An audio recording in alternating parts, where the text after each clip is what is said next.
Have you ever submitted a quote to Mrs. Jones for $43,000 and she says, well, I have 40,000, and you cave and take it only to realize that you essentially did the job for free?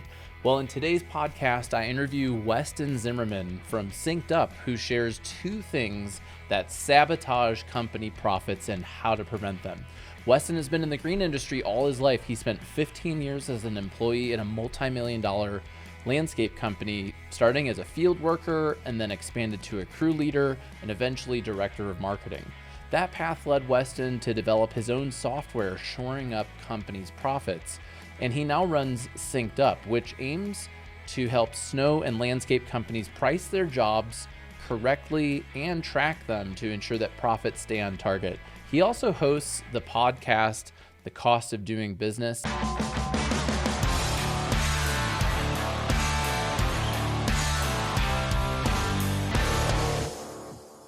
I'm excited to have you here today, Weston.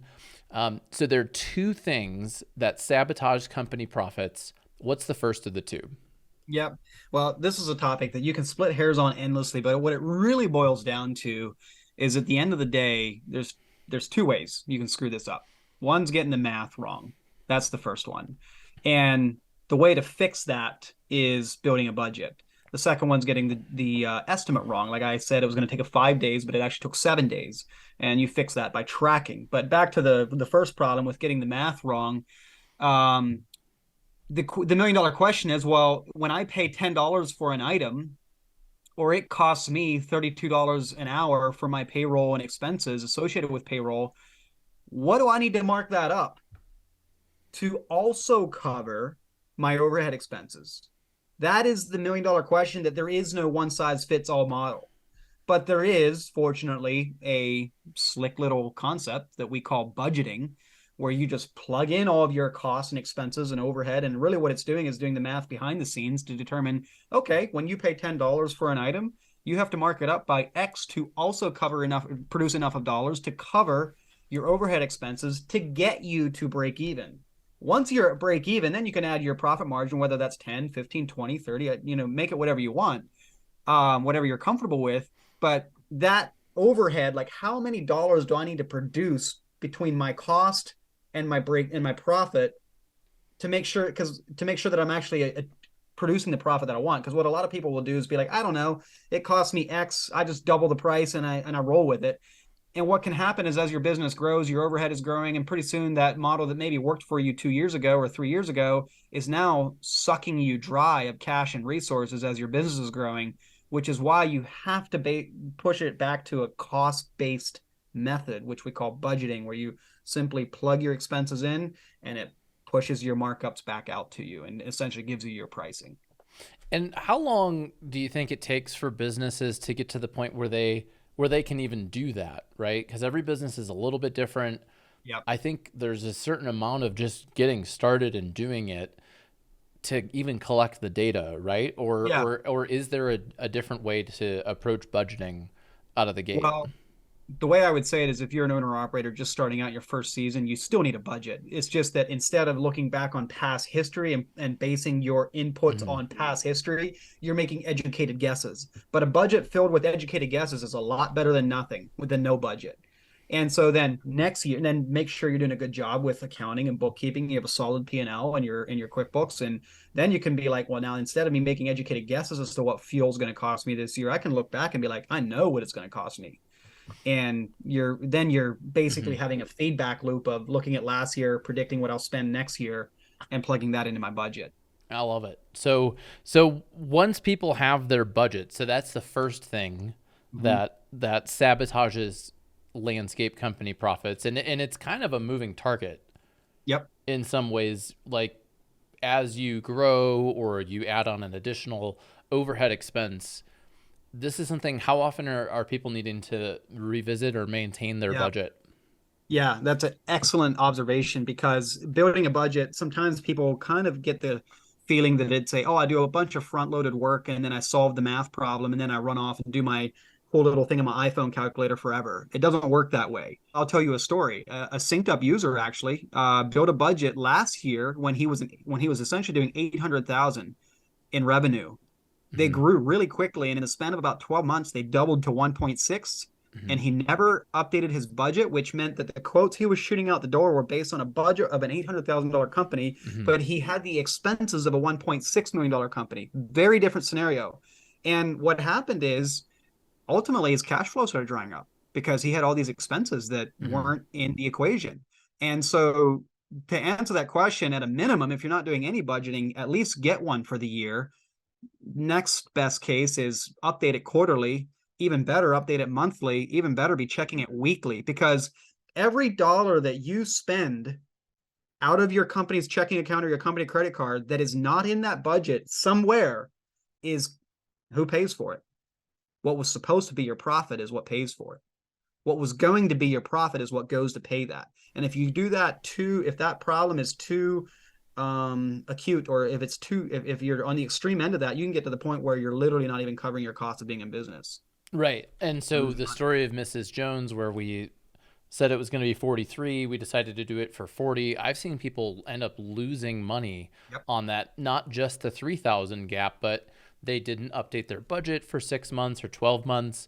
And also another challenge is just the cost of material, the cost of, labor. If you've given people raises, has that changed in 9 months? Probably. Exactly. So all of these things, and inflation, the cost of supplies is changing. So I think doing it monthly is what I've seen the most successful landscape companies are doing. Is they are setting an annual budget, but they're updating it monthly. They're doing Yep. a rolling budget each month and keeping on track. So the first of the two things is budgeting. So let's pretend that we're on track with budgeting. We're at least doing it quarterly, hopefully monthly, maybe even weekly. We're dialed in with that. What's the second thing, though, that even if we have a solid budget, can sabotage our profit? Well, so I'll answer that question with a hypothetical story. So let's say that you're doing a quote for Mrs. Jones, and you're like, you look at that and you're doing your estimating. You're like, that's going to be a 7-day project, and it ends up taking 10. You could be doing your math technically correctly based on your budget perfectly and be bidding for 7 days, but then when it takes you 10, it still wipes out your profit, even though you did your math correctly.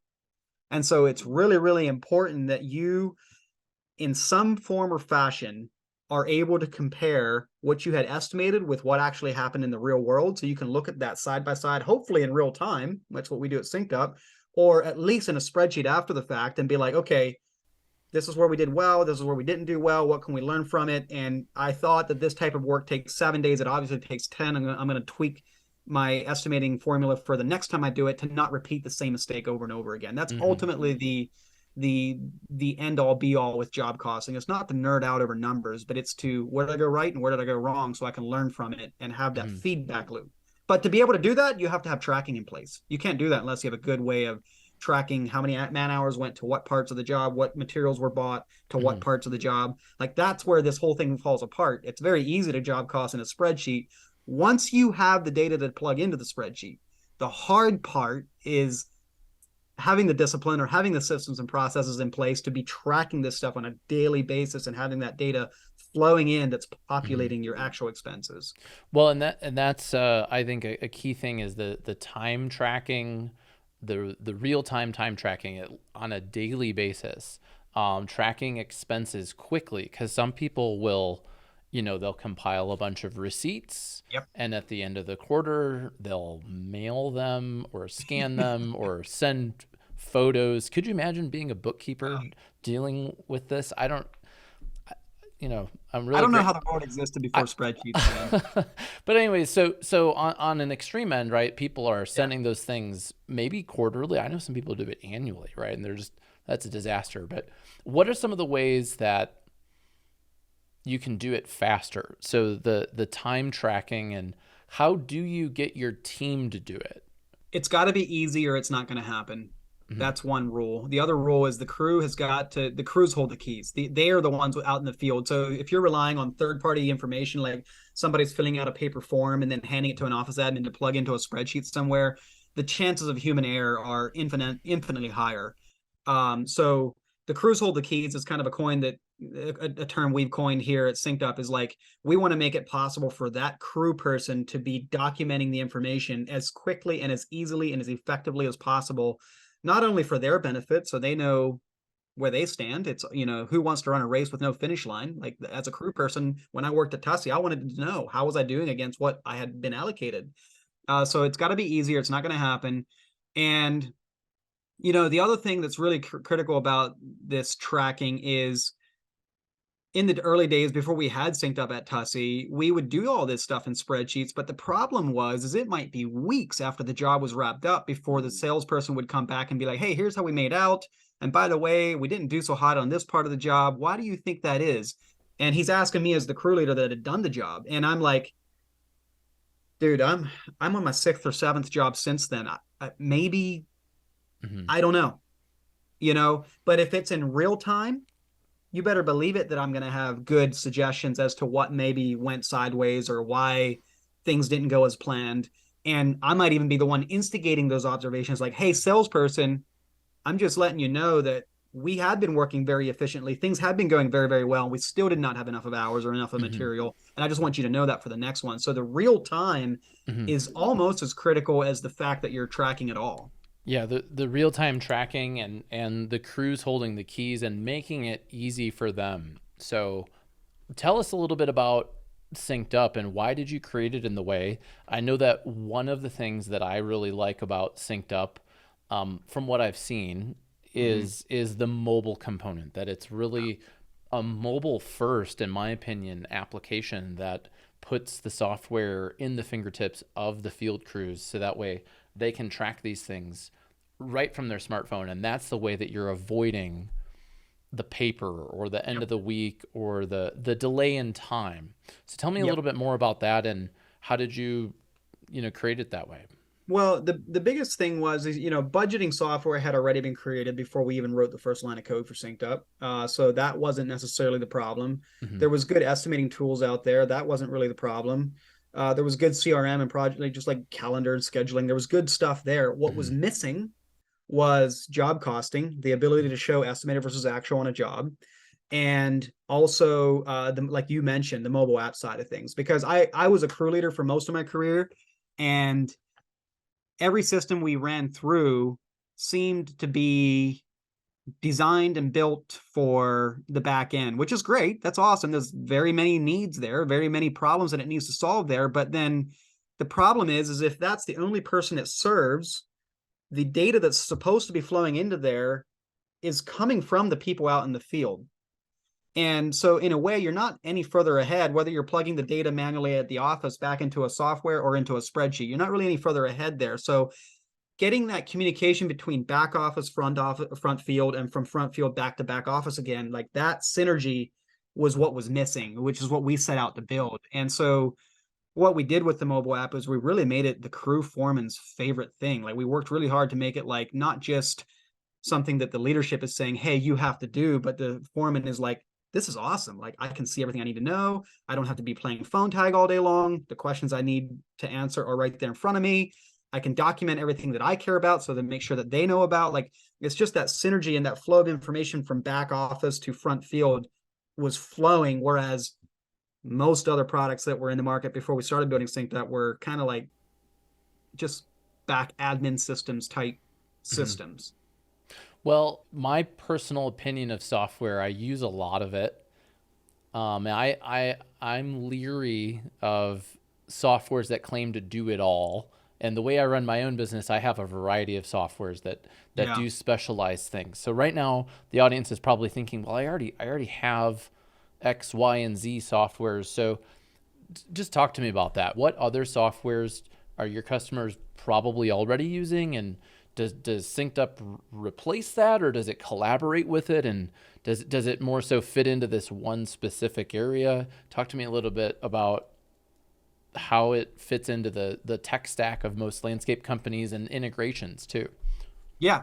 So one thing is SynkedUP is not a replacement for QuickBooks. You still need a QuickBooks tax prep, balance sheet, profit and loss. Like, that's not what SynkedUP is. SynkedUP does integrate with QuickBooks Online so that it's all seamless. But ultimately, QuickBooks is like, that's my tax prep, that's my balance sheet and profit and loss. SynkedUP is my business OS. It's my operating system. It's how I manage my projects. It's how I build my work orders. It's how I send out proposals and win jobs.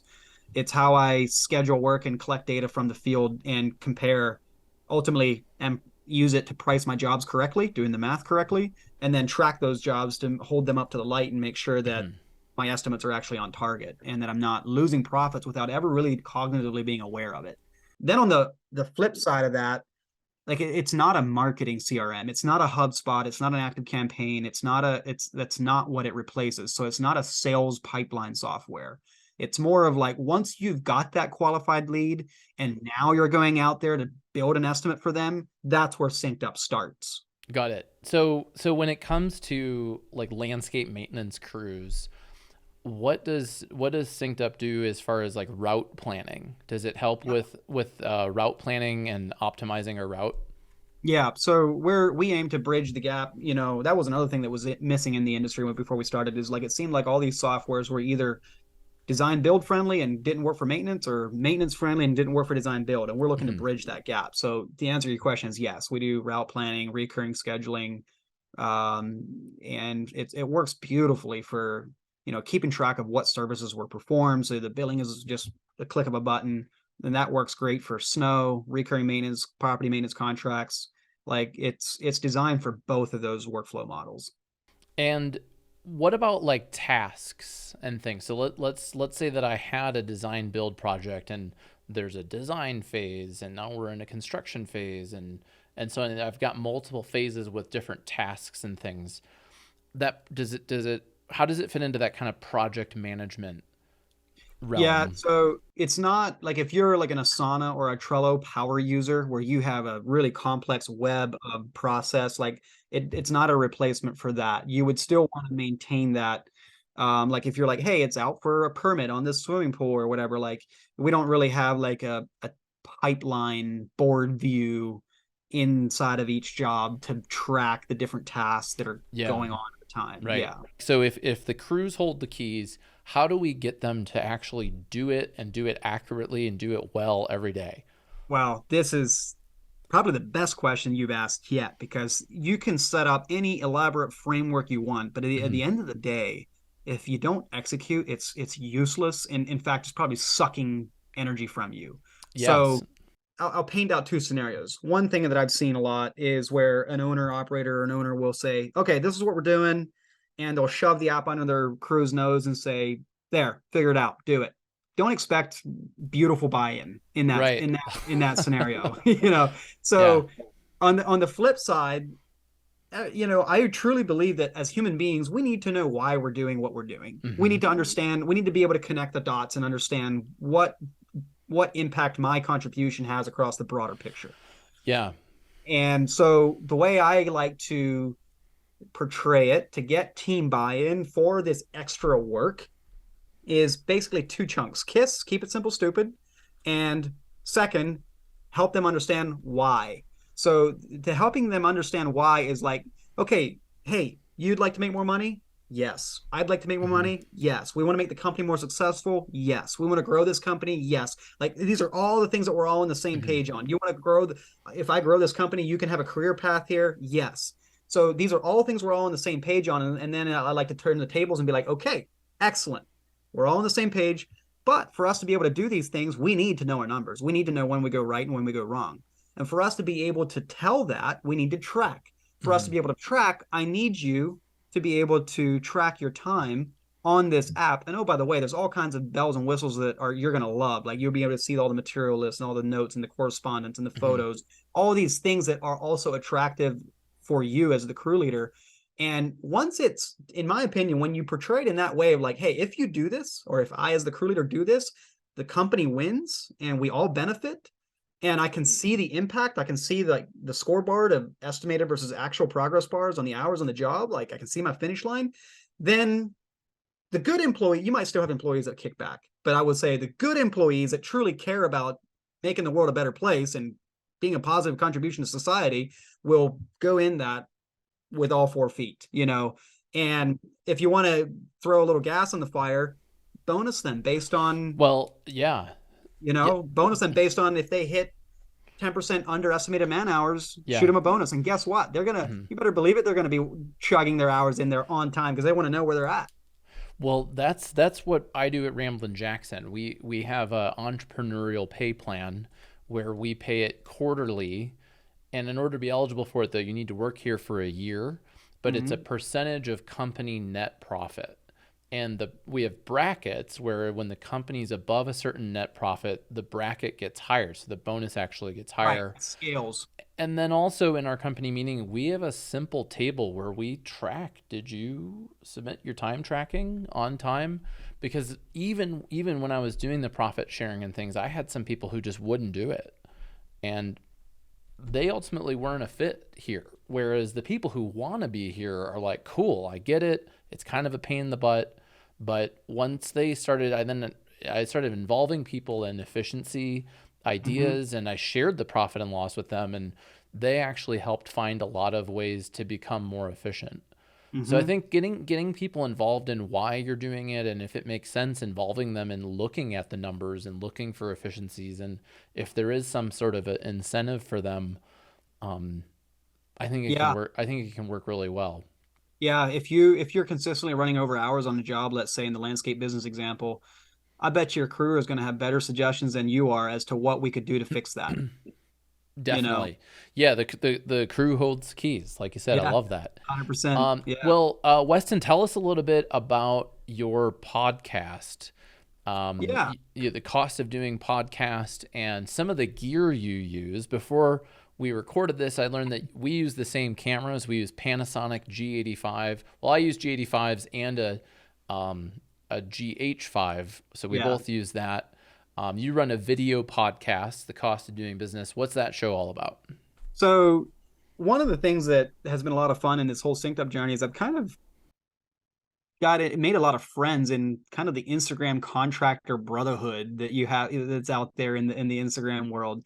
And so one of the things that I've seen is there's this tendency in all industries, I'm sure, but in the landscape industry, it's definitely there where like you follow someone and they have a lot of followers and it looks like their business is just perfect with a ribbon on top. And you there's this comparison trap of like, man, he's already got a beautiful shop and a fleet of equipment and I don't, you know. And so my goal was kind of twofold. One, I was talking with these people one on one, and I knew that it wasn't all what Instagram maybe portrayed it to be. They were dealing with struggles just like everybody else was. So I wanted to somehow get down and have more heart to heart, real talk under the facade of Instagram type conversations and be like, ask questions like, what is the most difficult challenge you've ever encountered in your business? Or what was something that made the biggest impact on your success? Or what was the best advice you've ever gotten? And try to have those deeper, more long form conversations to share out there in the community so that people can take heart, be encouraged, realize we're all in this together, and draw a deeper connection than just what's out there on the Instagram stories all day. And I also wanted to have an option for people to get further underneath the 30-second marketing gimmick you might see on an Instagram video that we put out there on SynkedUP. Like, Mm-hmm. what truly did SynkedUp do for you? How do you really actually use it? Like, once Mm-hmm. you get past all the marketing content, what is the meat and the bones of the platform and Mm-hmm. what it does for your company? Like, that was another thing I wanted to try to bring out in long form content so that people that are maybe more cautious or more analytical before they make a purchase or make a move have material and content to Mm-hmm. really digest. What's maybe been the hardest thing for you in building Synced Up? The hardest technical thing has been building the team that can actually produce and execute what's in my head, the Mm. vision I have for the Mm-hmm. product. That's been the hardest thing. Like, we've hired people and then 2, 3 years later went another route because and the sunk cost fallacy is real. Like, it really sucks to admit that this is not working and go strike out on a new path. But fortunately today, probably for the first time ever in SynkedUp history, I feel like we finally have the core team that can actually produce the intent of what we have for the product, as opposed to just like, oh, you want it to be a black square? Okay, I'll build you a black square, never Mm-hmm. asking what it's supposed to be doing in the real world, you know. So Right. engineers really have to understand the real world problem they're solving. Otherwise, there's too many assumptions that get made, and you might solve the problem, but it takes 10 clicks to get there. And it's like, this is ridiculous, you know? So that's one thing. The other thing has just been realizing that on the whole mindset thing of just like, for the longest time, I'm still uncomfortable with this. For the longest time, I didn't want to call myself a CEO. I don't Mm-hmm. know. It just feels it feels awkward. Like Totally. I'm a foreman. I'm a foreman from the hillbilly hills of Pennsylvania, man. Like I've grew up wearing work boots my whole life. Like so, becoming a leader, and embody produce throwing a mission and a vision out there, and rallying a team around that mission and that vision, and going out there and actually making things happen in the world, and all the self-limiting beliefs and the mindsets and the all of that comes with it. Like that's been probably the hardest thing, just in the mindset personal growth bucket, I for me. I agree. I had the same experience, and for a while I had a business partner. We were both co-owners. It was like Yeah, super 90s. Like our business cards said co-owner and then whatever we did, and I really resisted it and didn't think I could do it, and it was the biggest thing holding us back. And I had the same experience, and I'm curious, when you made that mindset change, was that when you started having the team that you felt like could execute the vision? ironically, yes. I don't know if that was chance or if that was because of my mindset change, but that's, yeah, you're right. I That is. think they go hand in hand, and most of our audience listening has the same feeling. Oh, I've done the work. I've been doing landscaping my whole life. I started my company when I was 14, and I'm not a CEO. CEOs like Mark Zuckerberg is a CEO, right? Or whatever. Like there's all this head trash that comes with the idea of being a CEO, but I think it is one of the most important things, especially for snow and landscape companies, on building that vision, because that's really what does attract the people that then help build the company. I agree 100%. I mean, you probably have been hearing the whole like I can't find anybody to work for me. And Hmm. I admit I agree. It is an issue. It is a real thing. Oh It's not yeah, there is a not a labor fad. shortage Yeah, for sure. it is a real thing, but I think when I'm perusing the Facebook groups and watching the chatter out there, I'm just like, there is something that's not being talked about, and that is the lack of leadership. And I think it dovetails into what you're saying, like, oh, I'm just a landscaper that happens to have a half a dozen guys that work with me, and Hmm. I can't find any of those half a dozen guys to work with me. Whereas, no, I'm a Hmm. business owner that is building a team, building a business to produce what we do. Um, it's subtle, but I think it dovetails into kind of what you're saying about, am I just a landscaper or am I a CEO of a landscape company? Yeah, it's an interesting topic. I'd love to talk more about it, but we're out of time. Yeah. So you have a cool worksheet that the audience can check out. Tell us Yes. where can we find that, and how can we connect with you? So I can give you links, but if you just go to synkedup.com and scroll all the way down to the footer, there's a Hmm. free tools section, and one of those is the budgeting Hmm. tool worksheet. So we have a free budgeting tool there that it's kind of a step by step. You plug in all of your costs, and bam, you get to the end. You can see what your man hour rates need to be, what your markups need to be, what your break even Hmm. is. Like you can kind of go and execute what I've been kind of saying needs to happen. And obviously, it's like a glorified spreadsheet on a web calculator. It's not like it's part of the app per se, but it's still, if you never build a budget, it's very very eye opening, and it's a very valuable tool. Cool. Well, Weston Zimmerman from SynkedUP. That's synced up with a YSYNKEDUP.com. We'll put a link to that in the show notes. Thanks so much for coming on the Landscaper's Guide. I appreciate the opportunity. It's been a fun conversation. Absolutely. All right, everyone. Well, that's a wrap. Thanks so much for listening to the Landscaper's Guide. I'm Jack Jostes. I hope you enjoyed today's show. If you did, be sure to leave a review wherever you're listening and subscribe at landscapersguide.com/podcast so you never miss an episode.